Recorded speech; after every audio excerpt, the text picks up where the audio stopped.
Muchos no sabemos ni comprendemos qué es el ruido mental, pero muchos lo vivimos y sobre todo lo sufrimos. Esto no es tener vida, es causa de estrés y ansiedad. Es la imposibilidad también de tomar decisiones y muchas otras cosas como las vamos a hablar en este podcast. Así que síganos, comenten y comparten para que podamos llegar a más personas con estos temas que a mí en lo personal me encantan porque sé que pueden ayudar a muchos más. Así que bienvenidos y bienvenidas a Hacer Uno el podcast con el tema de hoy, el ruido de nuestra mente causa estrés y ansiedad.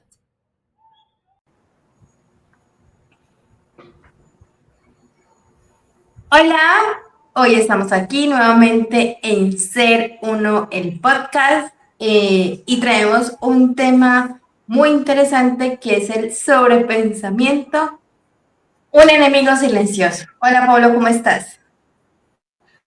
Hola Marcela, un saludo para ti, para todas las personas que nos están viendo en este momento. Gracias por compartir con nosotros este espacio. Recuerden, este espacio es para ustedes, para hablar sobre inteligencia emocional, autoconocimiento, bueno, todo lo que tiene que ver con el bienestar del ser humano. Así que gracias nuevamente por estar con nosotros, por acompañarnos. Y bueno, como tú lo dices, vamos a hablar del sobrepensamiento como un enemigo silencioso, porque definitivamente, Marcela, es un detonante, como lo veníamos hablando, del estrés, de ansiedad, de cantidad de enfermedades que al final también terminan afectando el cuerpo físico.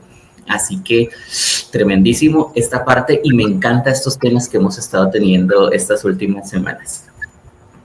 Bueno, para empezar, creo que como siempre, de verdad, quiero darles las gracias por estar, pero antes pedirles un grandísimo favor a las personas que nos están viendo, y es que se suscriban, se anoten en la campanita, le den me gusta para que nosotros podamos seguir haciendo este tipo de contenido. Entonces, Pablo, pregunta. Entonces, ¿qué es el sobrepensamiento? Pues mira, tenemos que entender la parte del sobrepensamiento como, Un como lo estado mencionamos, mental. como un estado mental, pero al final el sobrepensamiento es como el rumiar. ¿Sí? ¿Has visto tú las vacas? ¿Sí? Las vacas siempre están con este movimiento. Exacto. Ese movimiento es el movimiento de rumiar. Y esto que ocurre de rumiar con las vacas, pues también ocurre en nuestra mente con una idea, con un pensamiento o con varios. Imagínate tú estar rumiando en un pensamiento que no te lleva a tomar una acción, que no te lleva a tomar una decisión, que te ancla, ¿sí? Te ancla. Entonces, como es algo que se va sosteniendo en el tiempo, por eso se puede considerar como un estado mental, ¿sí? Un estado mental, recordemos que es un sentir que se sostiene en el tiempo, ¿ya? Entonces, el sobrepensamiento es eso, el estado mental del rumiar, del rumiar. Esta definición, claro, se la doy yo, ¿no? A título personal, pero me viene muy bien la analogía porque muchas veces esto también tiene que ver con nuestros patrones de personalidad. De acuerdo a nuestros patrones de personalidad, tenemos una tendencia a ser más rumiantes con nuestros pensamientos que otras personas. Pero indiscutiblemente cuando caemos en esto, porque nos puede ocurrir a todos, se convierte, como lo mencionaba, en un ancla que nos imposibilita avanzar. Y ahí quiero, y perdón si me extiendo, Marcela, quiero hacer una acotación bastante interesante y es que el mundo está en evolución. La realidad está en un constante movimiento, en un constante cambio. Y cuando nosotros decimos es que me anclé, no es que me quedo ahí detenido, sino que me voy quedando atrasado. Y esto lo podemos ver con las personas que de pronto nunca aprendieron a manejar un computador y que hoy tienen 55, 60, 65 años y que se les dificulta mucho esta parte de la tecnología porque no le prestaron la suficiente atención y hoy vemos que el 90 y tanto por ciento de las cosas que realizamos las hacemos a través de un aparato de estos, a través de la conexión de internet. Entonces, no solo se quedaron atrasadas estas personas, sino que se empiezan a volver, lo digo entre comillas y con respeto, obsoletas en el mundo laboral. Lo mismo puede pasar con esta parte de que cuando nosotros como seres humanos nos anclamos en nuestro crecimiento, en nuestra posibilidad de desarrollo, en nuestra posibilidad de transformación, pues no solamente nos estamos quedando atrasados, sino que de alguna manera, e insisto, lo digo con respeto, nos estamos volviendo obsoletos para nosotros mismos.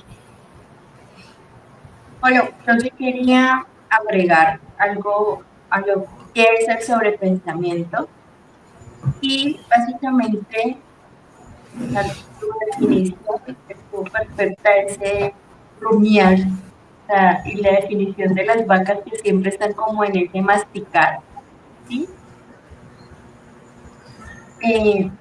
A menudo, se podría decir que también a menudo, este sobrepensamiento viene de un sobreanálisis de una situación, algún problema, una circunstancia, alguna preocupación, ¿sí?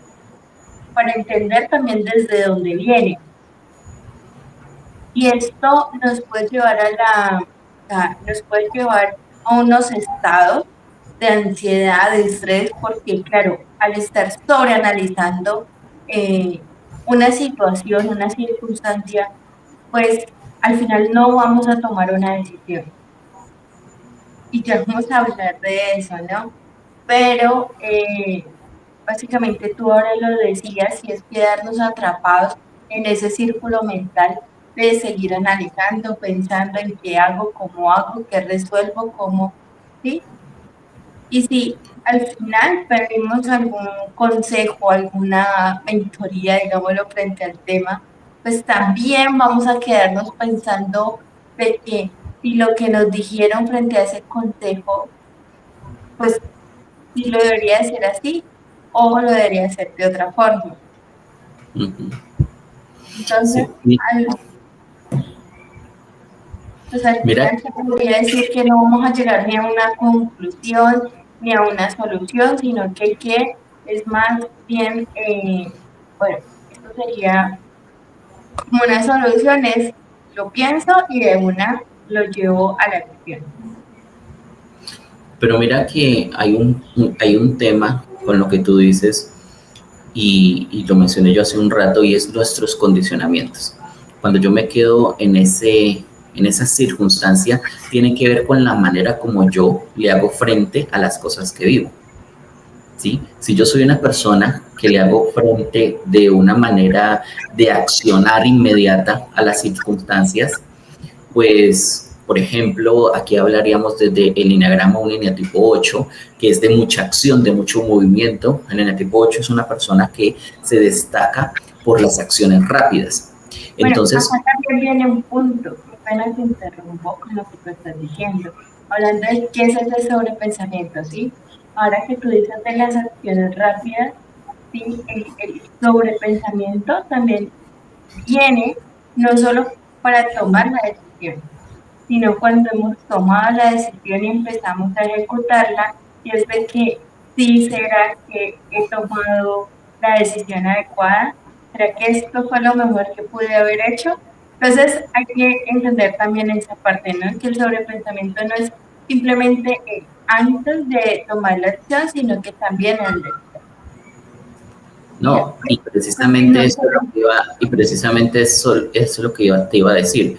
Por ejemplo, un eneatipo 8, que es una persona que toma acciones rápidas, no quiere decir que esté exento de sobrepensamiento, ¿sí? Porque va a estar exento, no va a estar exento del sobrepensamiento, sino que va a estar posiblemente pensando en que lo que tú mencionas, si esa acción es la acertada, y se va a ir al campo del sobrepensamiento, no frente al si lo hace o no, sino si fue lo correcto o no. ¿Ya? Y pueden venir con el sobrepensamiento, algo que no lo hemos hablado, y es los sentimientos de culpa, las sensaciones de culpa, las sensaciones de pronto del malestar por no tener claridad frente a algo. Entonces, y puede irse al otro punto cuando hablamos, por ejemplo, de un eneatipo 1, que podría decirse que toma una acción, ¿sí? Porque también son personas de mucha acción, pero toman una acción y se pueden anclar en el sobrepensamiento, pero más allá de si las otras personas no lo aceptan, no lo siguen, no lo cumplen, o sobre todo con la energía puesta en el otro, ¿no? En el otro. Entonces, desde allí el sobrepensamiento es algo que nos involucra a todos y lo podemos vivir cualquier persona, aún con unos condicionamientos como por ejemplo en el eneagrama lo acabamos de mencionar. Pero hay algo muy importante con el sobrepensamiento, Marcela, y es que todos... Sigue, que ya ahora lo digo. Algo muy importante con el sobrepensamiento y es que todos tenemos la posibilidad de tanto caer en el sobrepensamiento, ¿sí? Y caer y poder resolverlo. Pero la pregunta que yo te iba a hacer antes de que de pronto tú traigas algo más es ¿hasta dónde es análisis de una circunstancia y hasta dónde es un sobrepensamiento como enemigo silencioso, algo dañino y perjudicial para nosotros? Porque... Y acá ya iba a decir yo algo frente al tema, y es que porque justamente en el tema colocamos el sobrepensamiento, un enemigo silencioso, porque es que tú puedes pensar en algo, quizás sobrepensarlo, pero es tan silencioso que al final no detectas que viene siendo un problema o que viene siendo algo que puede perjudicar tu vida, que puede perjudicar tu calidad de vida. ¿Sí? Porque puedes pensar que simplemente lo puedes justificar pensando que simplemente estás analizando una situación, hasta ver si es lo correcto, si es lo permitido, si es lo beneficioso. Y te puedes pasar hasta a eso del sobrepensamiento. Por eso te decía hace un momento que hasta dónde es el análisis de una circunstancia y hasta dónde ya es un sobrepensamiento, o sea, un análisis excesivo, un quedarse anclado en la circunstancia que se vuelve una realidad mental porque no la estás accionando. Y eso que, como quizás en estos momentos me llega de cómo podríamos identificar ese sobrepensamiento, o sea, cómo diferenciar entre el análisis y el sobrepensamiento. Pienso que es en la forma en la que me esté haciendo sentir, que al final todo viene siendo también un tema emocional. Entonces, ¿cómo me está haciendo sentir el sobrepensar en una situación, en un problema? Si el no tomar una decisión me está haciendo sentir incómoda, me está haciendo tener ansiedad, me está haciendo sentirme estresada, pues si me empiezo a sentir así, podríamos decir que puede ser ya un sobrepensamiento. Y es que allí viene la importancia de las emociones. Cuando hablábamos de emociones en capítulos pasados, es que las emociones nos traen información. Es nuestros grandes mensajeros de cómo estamos a nivel interno y cómo están ocurriendo las cosas. Si yo empiezo a tener unos sentimientos, unas sensaciones, un percibir sensorial de malestar, ¿sí? O sea, todo lo que va relacionado con un malestar frente, por ejemplo, temores, miedos, angustias, o vergüenzas, o inseguridades, pues bueno, ya te estás yendo al campo del sobrepensamiento. Eso que estás analizando ya se está yendo al campo del sobrepensamiento. Vamos a poner un ejemplo para hacernos entender mucho mejor.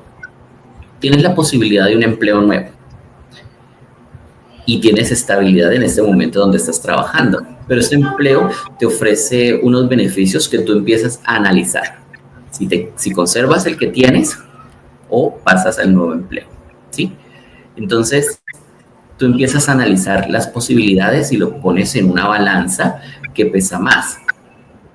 La estabilidad que tienes en este momento o aventurarte al nuevo empleo. Y tomas una decisión, sería lo normal, y tomas una decisión.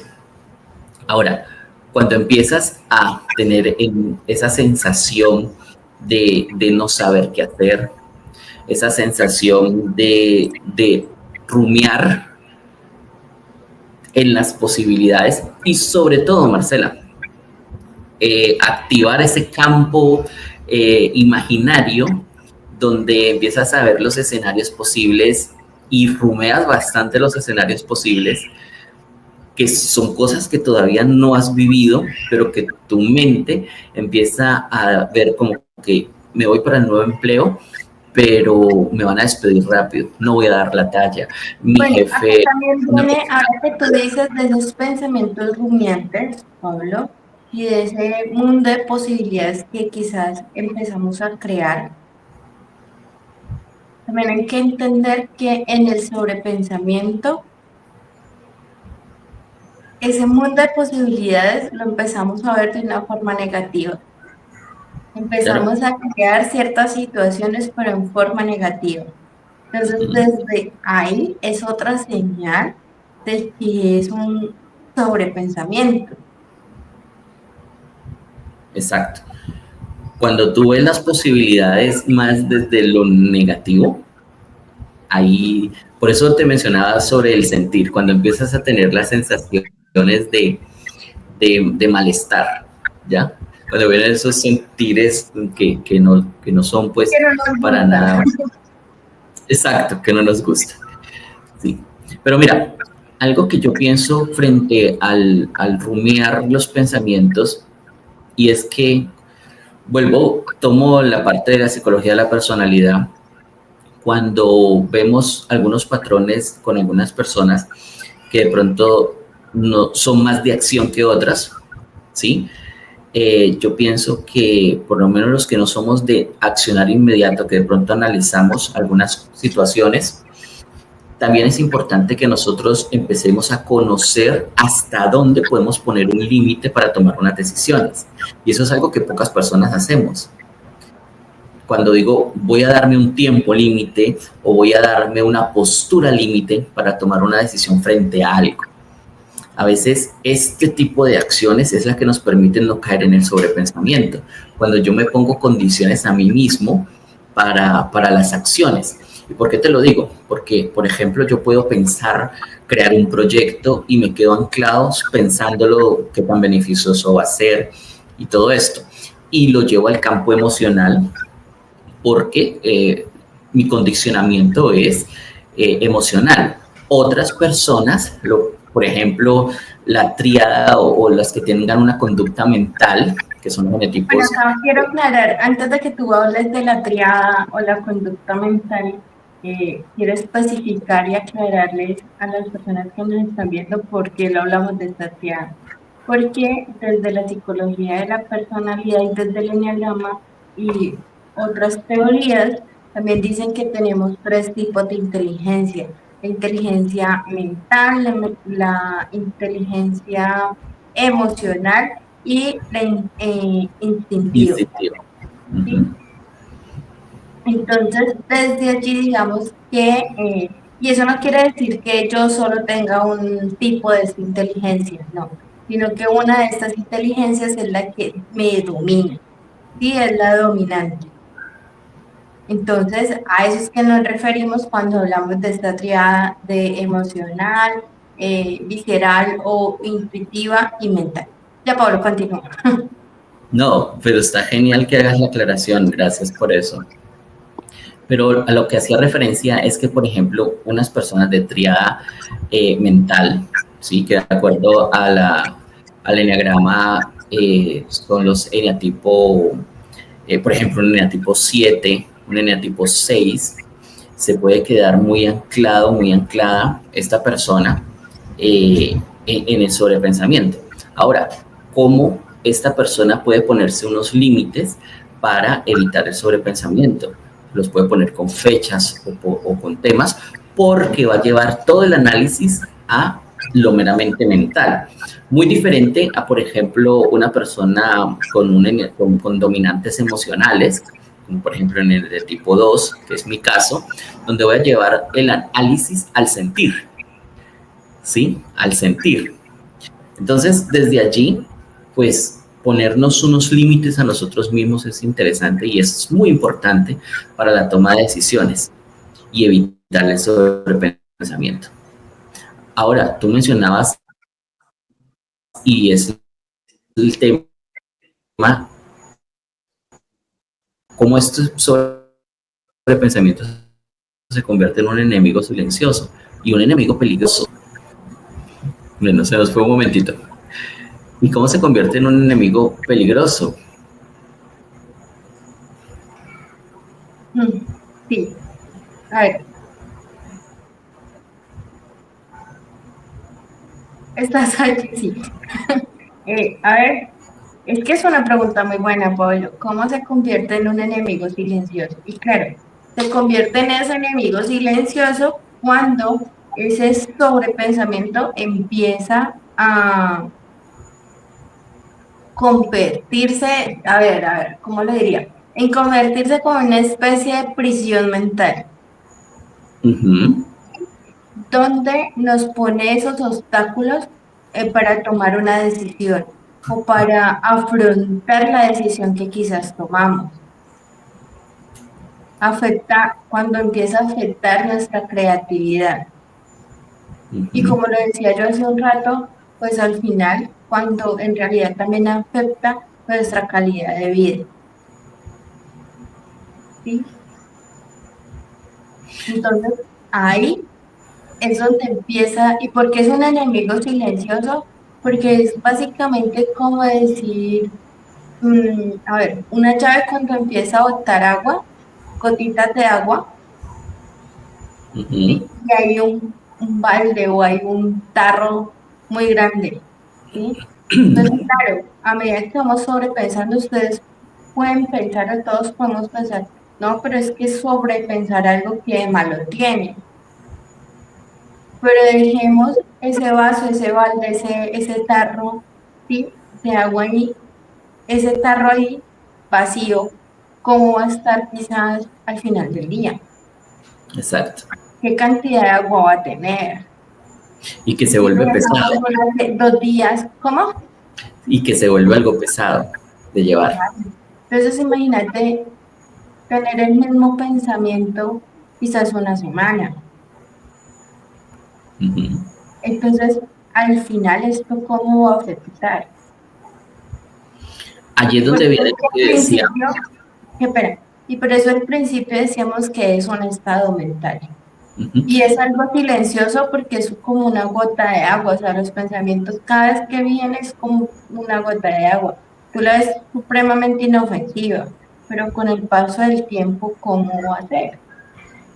No, y ahí es donde miramos cómo esto nos puede ir detonando estados de ansiedad. Ah, pues ya iba para allá, ¿no? ¿Qué Ajá. causa? O sea, las causas que causa ese sobrepensamiento. Las Entonces, causas. ah,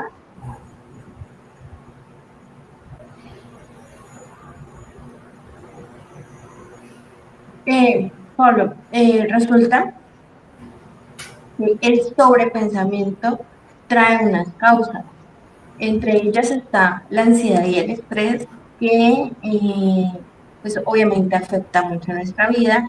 Y te digo preguntar, en esta ansiedad y en este estrés, desde la psicología de la personalidad, desde el enneagrama, ¿cómo o qué eneatipos le afectaría más? Los mentales, indiscutiblemente, el eneatipo 5, 6 y 7, que son los genotipos mentales, porque precisamente tienen la tendencia a llevar todo el sobrepensamiento, ¿sí? Llevar un análisis y ver, por ejemplo, en el genetipo 6, desde sus miedos, ver todos los escenarios posibles en negativo y bueno, sería quien más detonaría estrés. De pronto el genetipo 7 lo sobrepensaría, pero no le causaría de pronto un estrés inmediato porque se quedaría pensando, analizándolo sin emitir una emoción, que es la gran diferencia en el eneatipo 6. En el eneatipo 7 lo haría sin emitir una emoción, es decir, sin irse al campo emocional. Y el eneatipo 5 se quedaría en ese raciocinio constante, rumiando la idea, yendo al sobrepensamiento, también sin acción, pero justificándose el hecho de que esté sobrepensando. Ok, bueno, otra causa viene siendo el perfeccionismo. Esta sí, yo sé que es muy claro que es para el eneatipo 1, ¿sí? Por ese, esas ganas de querer todo el tiempo de que todo salga perfecto y en la forma en la que quiere. Entonces me imagino que ese sobrepensamiento frente a una situación vendría siendo de cómo lo realizo para que realmente sea perfecto. Sí, pero no te creas, no solo en el tipo uno. Puede Sí, sé llevar, que no es el eneatipo solo uno. puede llevarte una sorpresa tremendísima al, por ejemplo, llevarlo al eneatipo 9. ¿Por qué? Porque el eneatipo 9 tiene un tema moral. Si vemos el perfeccionismo del eneatipo 1, ético, moral también, el eneatipo 9 lo comparte. Es decir, debe ser correcto. Y esto es un sinónimo de perfección. ¿Ya?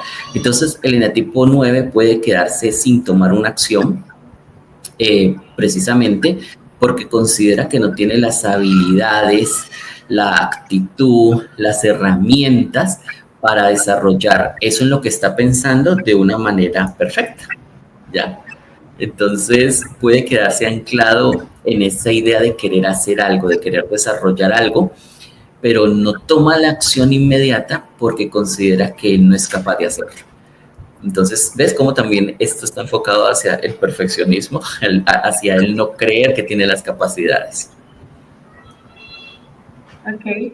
Me tengo una pregunta frente a este que te estoy diciendo del perfeccionismo. ¿También podría ser el eneatipo 4 como para que lo vean y resaltar?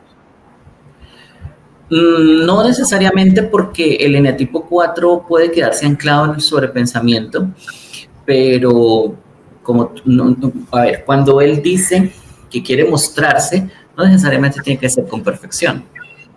Él Ok. se quiere mostrar, puede ser una persona muy mediocre, hacer las cosas muy mal, pero se está mostrando, es visible, ¿ya? Ya, ya. Ok. El miedo al fracaso. Otra causa del sobrepensamiento. Mira, podríamos verlo muy interesante porque realmente todos podemos tener un miedo al fracaso, ¿sí?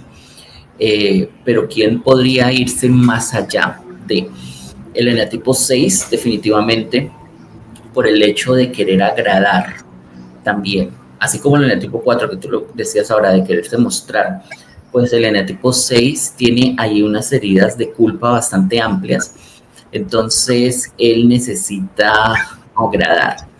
Desde allí, pues entonces, eh, como tiene miedo al fracaso y puede quedarse pensando en la idea y no tomar una acción precisamente porque cree que no lo va a lograr. El eneatipo 9, como lo mencioné hace un momento, también puede quedarse sobrepensando en las cosas para evitar un fracaso. Es decir, él no quiere vivir la experiencia de un fracaso. Y el eneatipo 2 puede que también se quede en el sobrepensamiento porque el eneatipo 2 puede considerar que ha vivido tantos fracasos que no quiere uno más, ¿ya? Entonces, en el tema de su drama, en el tema de hiperbolizar la emoción, pues él no quiere sufrir. Total. Y otra causa del sobrepensamiento es la falta de control, porque es como el sentirnos impotentes frente al tener ese control a tomar la decisión. Eneatipo 8 y eneatipo 1, porque son los que quieren tener más control sobre las circunstancias y se pueden quedar pensando bastante en que, digamos, si hay cosas que no dependen de ellos, pues ellos no quieren tomar los riesgos. ¿Sí? Si hay cosas que ellos no pueden dominar, no pueden manipular, pues son cosas de alto riesgo, ¿ya? Y como ellos quieren tener el control sobre todo, pues no van a tomar una acción hasta que no se les dé más control. Esto ocurre mucho en el tema de equipos y en el tema del liderazgo, es un gran problema cuando no se desarrollan actividades precisamente porque un eneatipo 8, un eneatipo 1, que son los responsables, están pensando cómo delegar menos, cómo dejar menos espacio a que otras personas tengan que resolver y no sean ellos los que resuelvan. Acá, con esto que acabamos de hablar, quiero hacer una aclaración y es que al final todos los eneatipos podemos llegar a sentirnos así por el sobrepensamiento. Simplemente lo que quisimos hacer es como una tendencia, o sea, que eneatipos tienen como esa Condicionamiento. condición para llegar a tener más ansiedad y estrés al momento del sobrepensamiento, o a quien el tipo le afectaría más el miedo al fracaso o al perfeccionismo, o quizás a esa falta de control frente a tomar la decisión. Entonces, porque al final a todos nos puede pasar esto, y a cualquier eneatipo, a cualquier tipo de personalidad. Entonces, lo quería aclarar. Así es. Bueno, continuando con el tema del sobrepensamiento en el enemigo silencioso, tú nos traías algo, ¿no? Sí, les traía qué impacto trae sobre el sobrepensamiento en nuestras vidas. Entonces, uno, el sobrepensar nos trae la toma de decisiones. Sé que es algo de lo que ya veníamos hablando, pero quiero especificarlo aquí, ¿sí? ¿Y por qué nos trae como impacto la toma de decisiones? Porque al final hasta decisiones simples se convierten en una carga. Como vamos a poner ejemplos, así que podríamos decir como que, ay, ¿en serio hasta eso? Sí, y es, por ejemplo, saber qué ropa me voy a poner hoy o cómo me voy a vestir hoy. Es el sobrepensar en cosas tan insignificantes y tan simples puede convertirse al final en una carga. Entonces, como para que lo analicemos. ¿Sí? Analicemos, no sobrepensemos. Y analicemos por poco tiempo. Sí, el estado de nuestra salud mental.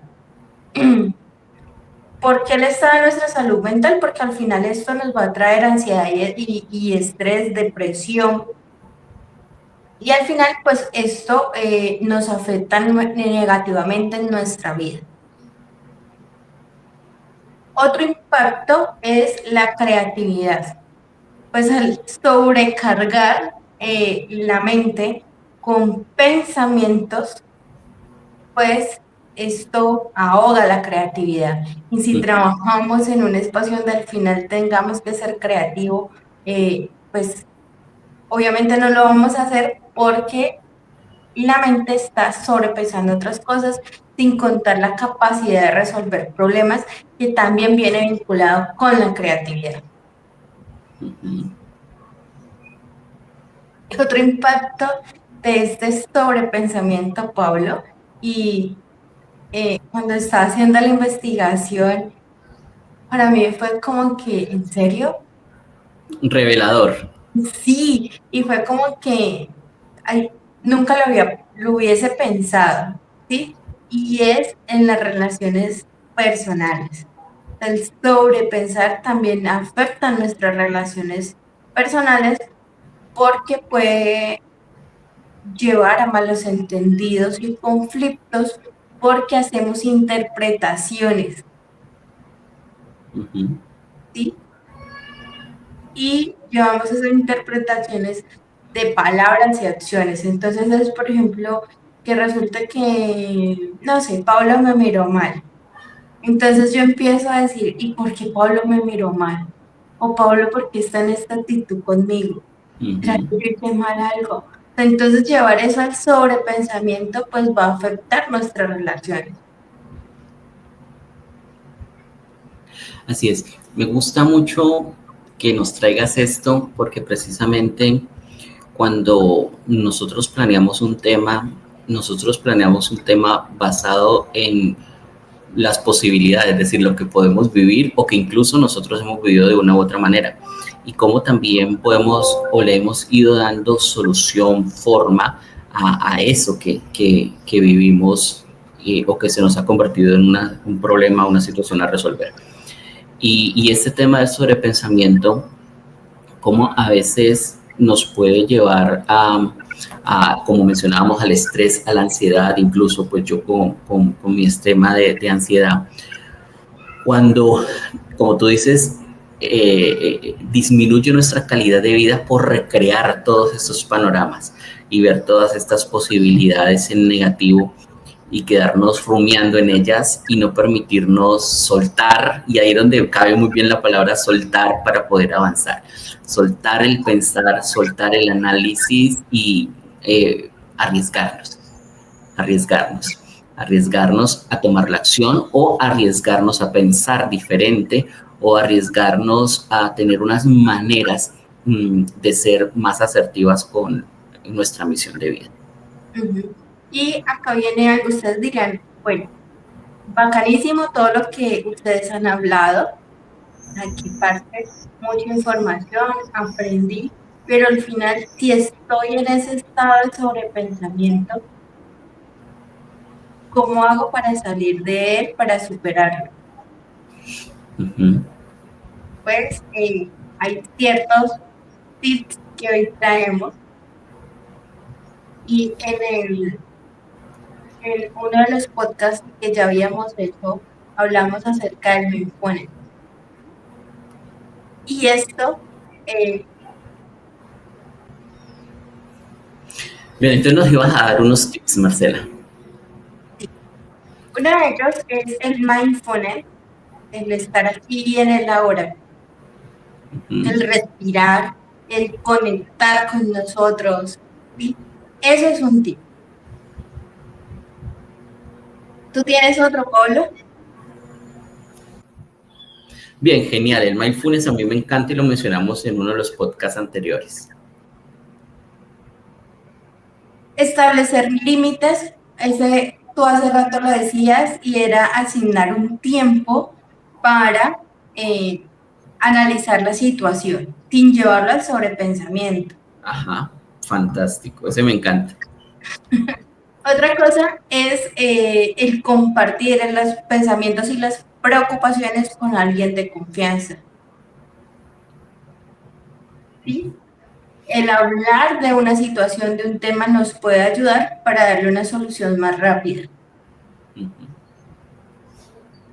Hacer ejercicio también nos ayuda mucho porque se liberan ciertas hormonas, las cuales también nos ayudan a dejar de sobrepensar. ¿Sí? Y por último, pero no menos importante, el buscar ayuda profesional. Pero acá viene un tema bastante interesante con esa ayuda profesional, y es que no vamos a llegar donde el coach, el terapeuta, el psicólogo a decirle, venga, es que tengo un problema de sobrepensamiento, ¿cómo hago? ¿Sí? Sino que buscar la situación específica en la que tienes el sobrepensamiento. En lo que te sientes anclado. Sí. En lo que nos puedes avanzar. Claro.